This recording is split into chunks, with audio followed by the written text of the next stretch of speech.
சீனாவின் கெடுபிடி காரணமாக ஃபாக்ஸ்கான் மற்றும் டாடா நிறுவனம் மூலம் இந்தியாவில் ஐபோன் உற்பத்தியை மேற்கொண்டு வந்தது ஆப்பிள் நிறுவனம். அண்மையில் இந்தியா மீதான வரி விதிப்பை தொடர்ந்து இந்தியாவில் ஐபோன் தயாரிப்பை கைவிடுமாறு ஆப்பிள் நிறுவனத்தை மிரட்டி வந்தார் அமெரிக்க அதிபர் ட்ரம்ப்.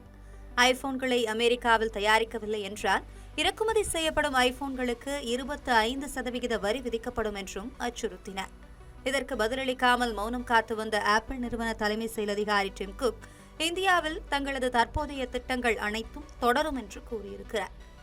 ஸ்ரீபெரும்பத்தூரில் உள்ள ஆப்பிள் சாதன உற்பத்தி ஆலையில் கடந்த ஆண்டு மட்டும் 2 கோடி ஐபோன்கள் உற்பத்தி செய்யப்பட்டன. இதில் ஐபோன் 15 மற்றும் ஐபோன் 16 ஆகியவை அடங்கும்.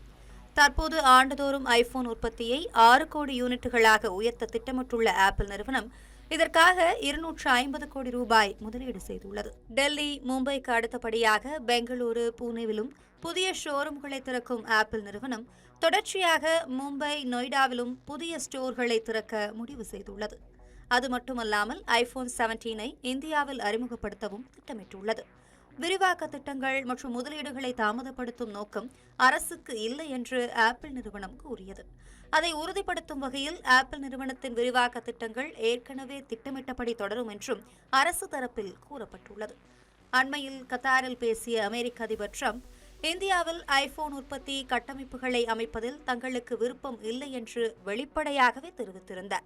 ஆப்பிள் நிறுவனம் அமெரிக்காவில் ஐபோன்களை அசெம்பிள் செய்ய தொடங்க வேண்டும் என்று எதிர்பார்ப்பதாகவும் ட்ரம்ப் கூறியிருந்தார். கடந்த காலாண்டில் அமெரிக்காவில் விற்கப்பட்ட பெரும்பாலான ஐபோன்கள் இந்தியாவில் தயாரிக்கப்பட்டவை என்றும் ஒரு காலத்தில் ஐபோன் உற்பத்தியில் ஆதிக்க மையமாக இருந்த சீனா தற்போது பெரும்பாலும் அமெரிக்கா அல்லாத பிற நாடுகளின் சந்தைகளுக்கு சேவை அளிப்பதாகவும் ஆப்பிள் நிறுவனம் எதிர்வினையாற்றியுள்ளது. வலுவான சந்தையை கொண்டுள்ள இந்தியாவிலிருந்து 1,50,000 கோடி மதிப்பிலான ஐபோன்கள் ஏற்றுமதி செய்யப்பட்டுள்ளதோடு உள்நாட்டு விற்பனையும் இரட்டை இலக்கை அடைந்துள்ளதாக ஆப்பிள் நிறுவன CEO குக் கூறியுள்ளார்.